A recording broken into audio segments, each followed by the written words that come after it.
Luciano, ¿cómo estás? ¿Qué tal? Muchas gracias por estar acá, por haberme invitado. Un saludo a toda la audiencia. ¿Cómo ves esta interna de 4? ¿Por qué se llegó a 4 listas? Bueno, yo creo que es evidente que en Juntos por el Cambio la situación actual es una situación de mucha horizontalidad, donde no hay liderazgos nacionales bien definidos, hay muchísimos referentes y también candidatos potenciales a la presidencia de la nación, pero no hay un liderazgo definido, es un espacio muy dinámico, multipartidario, y eso de alguna forma permite que haya una competencia mucho más horizontal.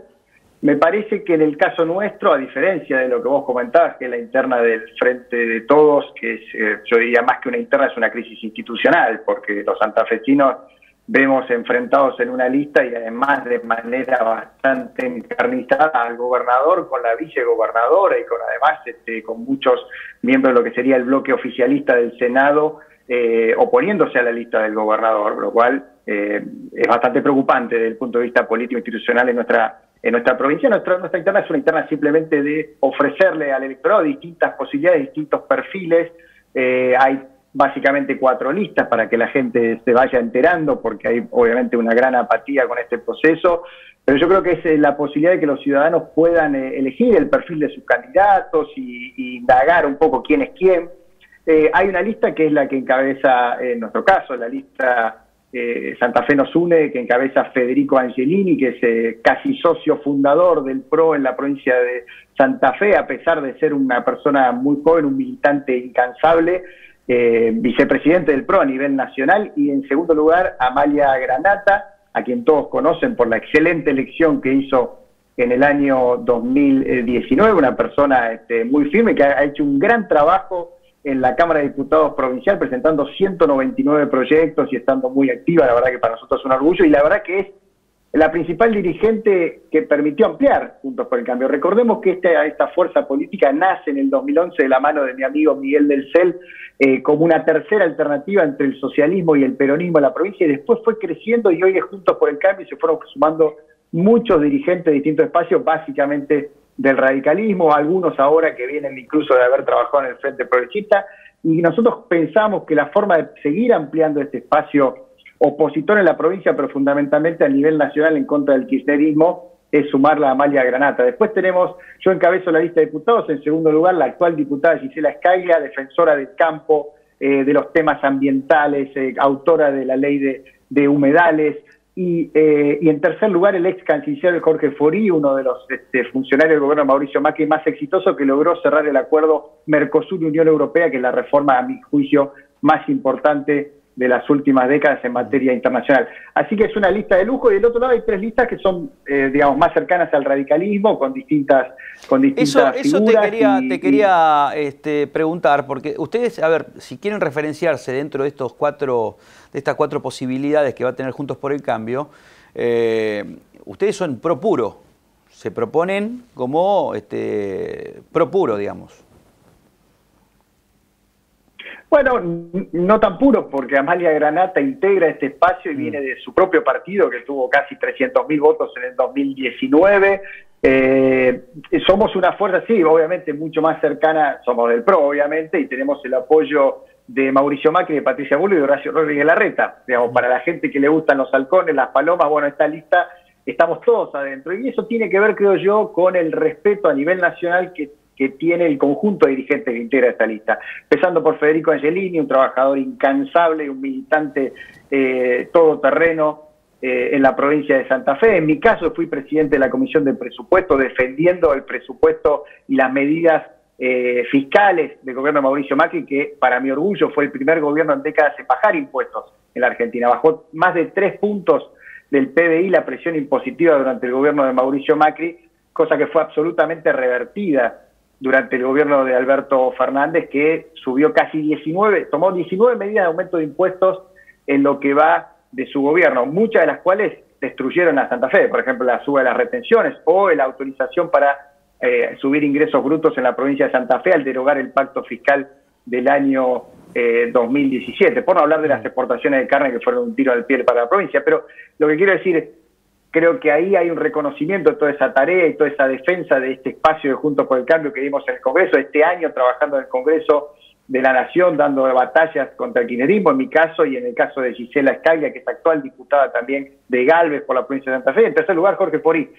Esa unidad que nosotros logramos, esos dirigentes que nos juntamos en una lista, es lo que generó que a nivel nacional, tanto Patricia Bullrich, tanto Horacio Rodríguez Larreta, como el propio Mauricio Macri, creador del espacio del PRO y uno de los líderes de Juntos por el Cambio, apoyen esta lista para orgullo nuestro y creo yo de muchos santafesinos que quieren volver a intentar salir de las garras del kirchnerismo que hunde a la Argentina en general, pero fundamentalmente a la provincia de Santa Fe, porque la provincia de Santa Fe está en el corazón productivo de la Argentina en un modelo que hunde la producción, hunde al campo, pero también hunde a la industria, aumenta impuestos y lo único que genera es más planes sociales y empleo público como una forma de remediar la destrucción del empleo privado que, convengamos, y estos son datos del INDEC, el empleo privado está 4% abajo respecto al año 2011, es decir, respecto a 10%, respecto a 10 años atrás. Esta es una tragedia económica y social que no se pudo revertir, y esto hay que decir, hay que hacer una autocrítica, en el paréntesis de 4 años de Mauricio Macri, que intentó dejar atrás ese modelo y en el medio tropezó con enormes dificultades, pero es un modelo agotado y que tenemos que cambiar y frenar este año en las elecciones de medio término. Después quiero tu expertise sobre la economía argentina, los parámetros, digamos, de un presupuesto totalmente dibujado, que habitualmente siempre se dibujan los presupuestos, no es la primera vez, ¿no? Siempre se trata de poner guarismos que son por debajo de lo que es la economía real, ¿no? En el dólar, en la inflación, en el crecimiento, etcétera, etcétera. Pero quiero preguntarte del 12 de septiembre. Ese 12 de septiembre, el que termine ganando la interna de Juntos por el Cambio, el colectivo que termine ganando Juntos por el Cambio el 12 de septiembre en la provincia de Santa Fe, ¿tiene altas chances de que alguno de los integrantes sea candidato a gobernador? Yo creo que es prematuro dirimir una interna del 2023 en el 2021. Me parece que no puede ser el espíritu y sinceramente...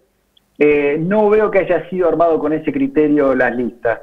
Por supuesto, José Corral, que es uno de los candidatos, viene de ser candidato a gobernador en el 2019, a pesar de que no le ha ido bien, pero tiene, digamos, quizás vocación de ser en el 2023, me parece, pero no es, me parece el caso del resto de los necesariamente de los candidatos. Bueno, pero a vos se te mencionaba en el 2019 que ibas a ser candidato a gobernador. Te impulsaron varios. Sí, Lilita Carrió, bueno, el propio Mauricio Macri también. Después se decidió en alianza con en una conversación con el radicalismo, y esto también participó Federico Angelini, que también era precandidato a gobernador en aquel momento, cederle lugar a José Corral, y nos pareció lo más adecuado. Venía a ser intendente de la ciudad de Santa Fe. Después a la ciudad de Santa Fe se perdió, lamentablemente, a manos del socialismo, pero lo que digo es, no debería ser así, por más que creo que hay legítimas aspiraciones. En mi caso, y para ser muy sincero, yo creo que mi vocación como economista, y toda la vida me he formado para eso, es seguir los temas de política económica, trabajar en las cuestiones más relevantes de intentar estabilizar una economía como la Argentina, que hace 70 años que vive de crisis en crisis, y esa es mi vocación real. Creo que hay otros candidatos mucho más preparados para dar la batalla a nivel de la gobernación, con mucha más vocación territorial.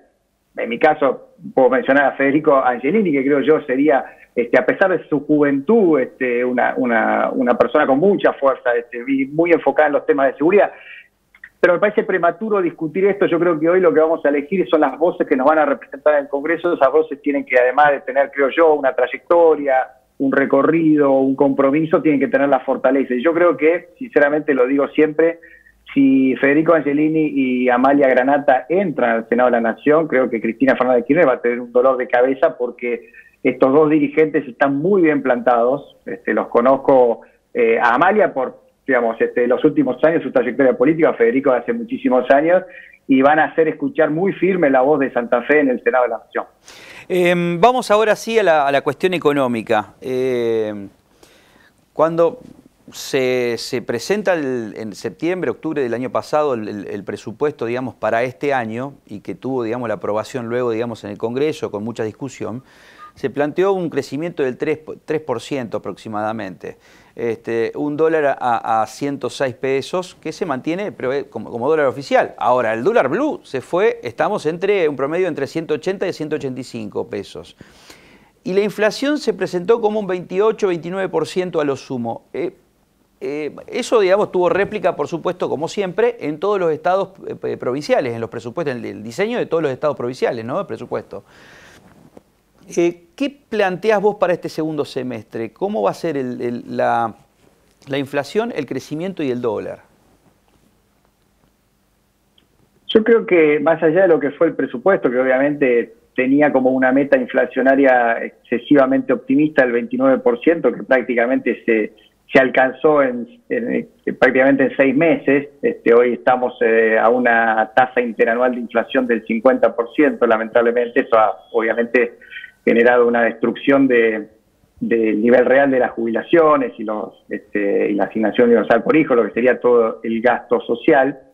Y yo te diría que la economía ha tenido como 2 etapas. Un primer semestre de un ajuste feroz fiscal y monetario que ejecutó sotto voce el ministro de Economía Martín Guzmán, obviamente sobre las espaldas de los jubilados, fundamentalmente, que fueron los que pagaron con una caída real de las jubilaciones gran parte del ajuste fiscal.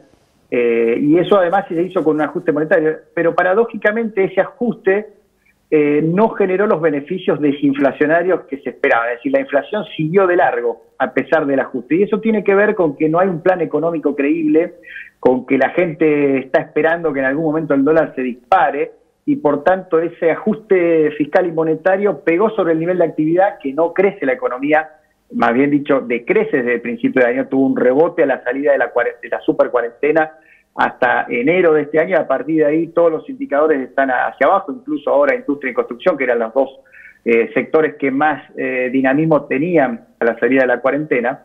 Y te diría, entonces se generó una situación de estancamiento con inflación, que es la que está Argentina desde hace más de 10 años embarrada, y ahora viene un segundo semestre que arranca a toda orquesta para ganar las elecciones. Entonces eso implica pisar el dólar, pisar las tarifas, aumentar el gasto público, tratar de aumentar las jubilaciones, reabrir las paritarias, que el ministro Guzmán había fijado que se ordenen en torno al 30, pero la propia vicepresidenta dijo no, que vayan del 40, y ahora se están cerrando paritarias más cerca del 50, en algunos casos el 45-50%, como fue creo que el caso de camioneros. Y entonces todo esto que va a generar probablemente una sensación de alivio en algunos bolsillos, se va a pagar caro en algún momento con mayor inflación y mayor devaluación, como han sido generalmente los casos en Argentina. Así que yo veo un segundo semestre que quizás tenga algunos efectos positivos en términos de mejora de algunos indicadores de consumo, en algún punto mejora incipiente de los salarios reales o incluso un poco de las jubilaciones, pero que no va a poder bajar la inflación, y que esto se hace a costa de postergar y barrer, digamos, gran parte de la mugre debajo de la alfombra para después de las elecciones. Y lo cierto es que Argentina se encamina peligrosamente a un nuevo escalón inflacionario. Y esto lo digo no por ser agorero, o sea, hoy la inflación está al 50% interanual, a pesar del dólar planchado, a pesar de las tarifas congeladas, a pesar de los primeros 6 meses de enorme caída de los salarios reales por unas paritarias que se fijaron muy por debajo de lo que era la inflación. Y todo ese atraso de precios relativos, lo que se llama en la literatura, en la jerga económica, inflación reprimida, en algún momento sale a la luz. Y cuando lo hace con mucha virulencia, como ha pasado varias veces en la economía argentina. Así que esperemos que el gobierno pueda, no antes de las elecciones, porque no creo que el gobierno pueda plantear un plan económico racional y creíble antes de las elecciones, y hoy está en un plan electoral de tirar manteca al techo. Creo que después de las elecciones va a tener que hacer las cosas muy bien, y poder plantear un programa económico para que la inflación no se vaya de causa.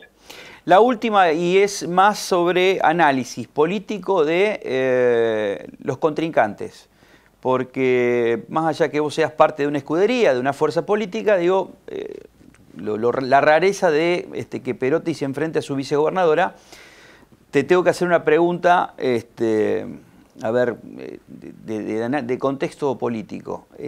¿Quién representa más a Cristina y Alberto? O sea, ¿Rossi Rodenas o Lewandowski y Sagnum?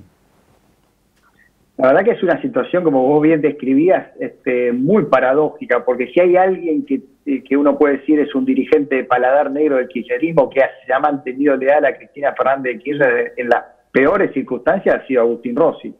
Fue jefe de bloque durante todo el gobierno de Mauricio Macri. Es un dirigente que la verdad que pensamos diametralmente distinto, y creo que yo, a mi juicio, defiende más al kirchnerismo que a Santa Fe. Esa es la visión que tengo, pero hay que respetarle la coherencia en sus ideas y en su espacio político y en su enorme militancia. Del otro lado, Omar Perotti, paradójicamente, que va con Lewandowski y Sagnum. Sagnum es más cercana a Cristina Kirchner ahora, ha tenido una relación mucho más oscilante con Cristina Fernández de Kirchner, con lo cual no sé cómo Cristina Kirchner va a poder hacer campaña para uno u otro, digamos, ¿no? O en este caso para la lista del gobernador. Es bastante insólito lo que está pasando. Eso desde lo político es muy raro. Creo que además Agustín Rossi, recordemos, lo sacaron del Congreso para liberarle la jefatura del interbloque del Frente de Todos para el hijo de la vicepresidenta Máximo Kirchner, después de haber sido jefe de bloque durante 4 años. Noto cierta ingratitud de ahí, pero bueno, la política es ingrata. Dicho esto, me preocupa más que lo político la crisis institucional. Creo que hay una ruptura de lo que es el oficialismo en la provincia de Santa Fe a 2 años que le quedan gobernar, una crisis inédita en la provincia de Santa Fe. ¿Por qué? Porque nos encontramos con una pandemia que nos ha golpeado muchísimo, con un ritmo de vacunación que sigue siendo muy deficiente como es en todo el país, con una economía santafesina que tuvo este año el changüí del aumento de precios internacionales, que ahora se empezó a corregir, pero que está sumamente golpeada por lo que es el modelo kirchnerista, que se va a ir agravando en los próximos años. En ese contexto, una crisis institucional del gobernador, por no hablar de la crisis de inseguridad, digamos, ¿no? Que ha escalado todos los índices de inseguridad, no solo por los problemas en la propia provincia, la policía provincial, sino también por la falta de coordinación entre nación y provincia que retrocedió en los indicadores respecto a todos los avances que se habían hecho durante la gestión de Patricia Bullrich. En ese contexto me preocupa mucho y creo que le va a hacer mucho daño al Frente de Todos, porque una cosa es una interna civilizada, digamos, de perfiles y de matices como la que tenemos nosotros Juntos por el Cambio, y otra cosa es una pelea encarnizada como la que estamos viendo entre algunos miembros de la coalición oficialista en Santa Fe en estos días. ¿Qué pasa si gana Rossi, no? El 12 de septiembre, para Perotti. Y sería un golpe muy duro, pero también sería un golpe muy duro para la coalición oficialista de ya lo que está pasando, y aún si pierde Rossi y Rodenas, que la vicegobernadora quede ahí en una situación tan incómoda, ¿no? La verdad que es triste, porque en algún punto es casi una estafa electoral para los santafesinos. Los santafesinos votaron una fórmula pensando que esa fórmula iba a llegar al final del mandato. Es casi lo que pasó con De la Rúa y Chacho Álvarez, digamos. O sea, en algún punto eso es una situación muy rara, digamos, ¿no? Que no se ha vivido nunca. Yo no recuerdo que se haya vivido nunca en la provincia de Santa Fe, que además, si hay algo que teníamos, vos estarás de acuerdo, nos hemos destacado respecto a otra provincia justamente por la calidad institucional, al no tener reelección, a haber tenido gobernadores, creo yo que porque no ha habido reelecciones, que se han mantenido siempre impecables desde el punto de vista institucional, tanto del peronismo como del socialismo, hay que decirlo. Esto es una crisis inédita y bueno, espero que no redunde en más inseguridad y más pobreza y menos obras para los santafesinos, porque en realidad la política, al final del día, cuando se pelean los políticos, los que sufren son los ciudadanos. Luciano, muchas gracias, un gusto como siempre. Por favor, muchas gracias por el tiempo y por esta entrevista. Hasta luego, buenas noches, saludos a la audiencia.